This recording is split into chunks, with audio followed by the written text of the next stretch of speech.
1, 2, 3. Pre smo se mnogo svađale, to je prošlo sad. Počele smo sve ponovo, sreća prava čeka nas.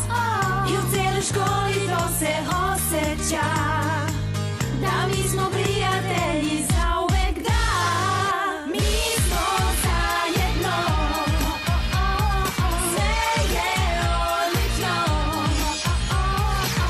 Osjeti sad, mi smo tu, drago mi je, znaj što smo najbolje do sada. O da, najbolje do sada. Mi nismo mogle ranije da vidimo razlike, to nas je rastavilo sve, bile smo tužne, razdvojene. Sada vidiš prijateljstvo svuda je, da mi smo prijatelji zajedno.